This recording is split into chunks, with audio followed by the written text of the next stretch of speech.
mengungkapkan tentang data yang saya dapatkan soal Gibran Raka Buming Raka, calon wakil presiden yang dipasangkan dengan Pak Prabowo. Beberapa waktu yang lalu saya sudah mengungkapkan kalau saya tidak akan memilih Pak Prabowo karena beliau itu merupakan seorang buron yang pernah terlibat pelanggaran hak asasi manusia, penculikan aktivis tahun 98. Beliau juga ketika dipercaya menjadi Menteri Pertahanan tidak berprestasi bagus, dipercaya untuk mengelola food estate, tapi food estate-nya gagal, malah keinginannya untuk belanja triliunan rupiah untuk pembelian alat-alat militer yang ditolak oleh presiden juga begitu. Terus visi dan misi Pak Prabowo menjadi presiden lucu, ngasih makan gratis, susu gratis, ya ngasih pekerjaan gitu loh, biar orang itu bisa mendapatkan penghasilan. Nah, andalan kok ngasih makan gratis, ini konyol ini. Nah, untuk yang Gibran ini saya dapati tentang rekam jejaknya. Sebelum menjadi wali kota Solo, Gibran ini menjadi pengusaha bersama-sama dengan Kaesang. Wah, ini kalau anaknya presiden tentunya kan usahanya besar dan luas gitu. Yang pertama itu saya lihat ada usaha bikin kedai kopi, namanya Ternak Kopi. Dan itu dikabarkan berkembang sampai 40 cabang. Tapi kemudian pada tahun 2022 itu ada wawancara yang menyebutkan ketika Gibran menjadi wali kota dan diserahkan kepada Kaesang, bisnis Ternak Kopi ini tidak jalan. Ada lagi bisnis tentang makanan ringan, keripik begitu. Ini juga tidak jalan. Sudah katanya sukses, booming kemana-mana, tapi ternyata harus bangkrut. Nah ini kan kalau pengusaha sudah modal banyak terus bangkrut, ini kan rugi terus. Terus bikin lagi katanya minuman khas daerah gitu, yang dikemas dengan modern, misalkan es doger begitu. Ini juga gagal juga. Sudah membuka cabang di mana-mana, habis uang banyak, tapi kemudian bangkrut lagi juga.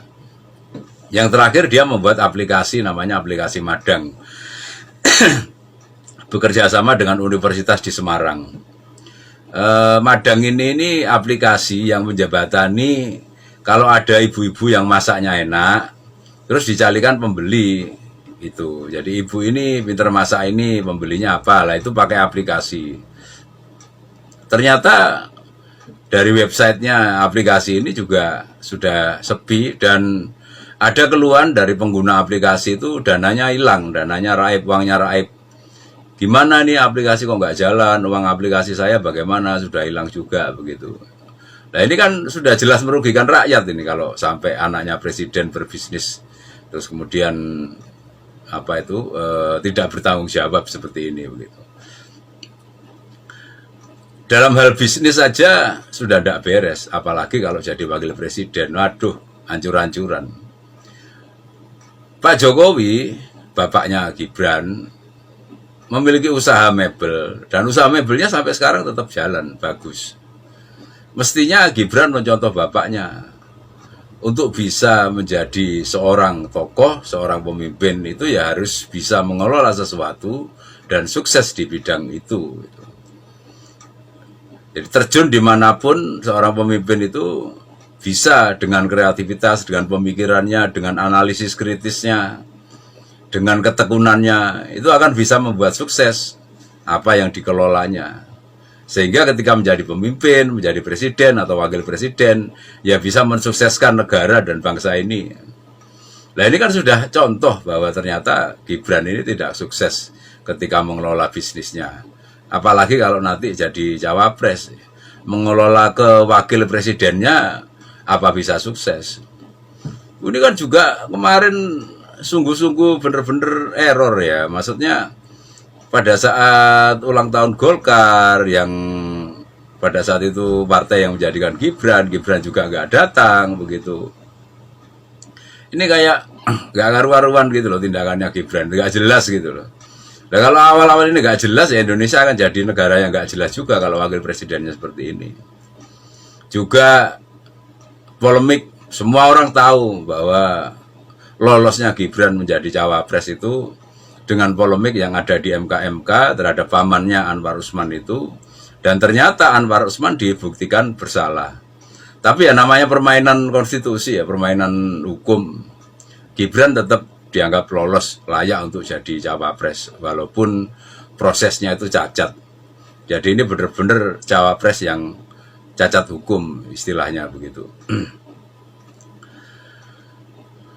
Ini saya secara spiritual mengajak teman-teman untuk meninjau bagaimana teman-teman nanti membesarkan anak-anaknya. Jangan sampai anak-anak itu lepas kendali. Mungkin teman-teman sukses, tapi betapa kita ini nantinya akan galau, akan kecewa, akan sedih, akan merana kalau sampai anak-anak kita itu tidak bisa sukses seperti kita atau bahkan melebihi kita. Sukses itu tergantung pendidikannya. Ini sudah jelas-jelas dari Gibran dan Kaisang ini, Pak Jokowi sudah tidak bisa sukses mendidik anaknya ya.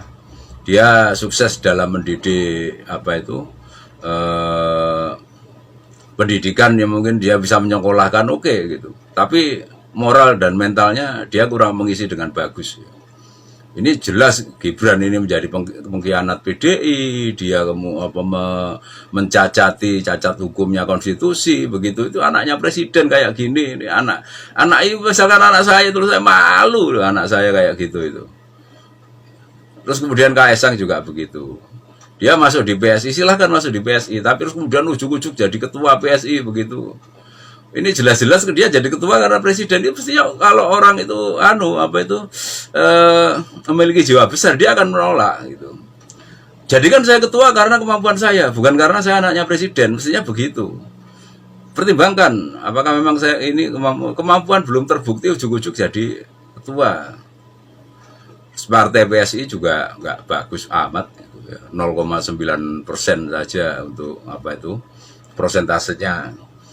Ya sudah, ini hancur-hancuran semuanya begitu anak-anak ini. Itulah teman-teman, didiklah anak-anak Anda itu agar bisa menjadi dewasa. Didiklah anak-anak Anda agar bisa menjadi mandiri. Kalau misalkan Anda berprestasi, jadikan anak Anda itu bisa mandiri bukan karena dompleng ketenaran Anda, tapi anak Anda mandiri karena kemampuannya. Raihlah kemampuannya itu sebagus mungkin, terus kemudian belajar pada kemampuan sebagus mungkin dan bisa menjadi jawara pada wilayah-wilayah yang memang terlibat dengan kemampuan tersebut. Sehingga ketika nanti Anda sudah tiada, anak Anda bisa mandiri tanpa harus Anda gendong, tanpa harus Anda sangga. Nantinya bahkan anak Anda itu yang akan berbalik menggendong Anda dan menyangga Anda. Itu cara pendidikan yang baik untuk generasi yang maju di masa depan. Jangan sampai generasi ini menjadi mundur. Gibran dan Kaisang itu merupakan contoh yang buruk mendidik generasi yang akhirnya mengarahkan ini menjadi generasi mundur. Coba ya nanti kalau Pak Jokowi sudah tidak menjabat, Gibran dan Kaisang ini hancur-hancuran. Buktikan saja omongan saya. Hancur-hancuran. Dia akan menjadi gelandangan politik, bisnisnya kacau, nggak karu-karuan. Itu yang akan terjadi.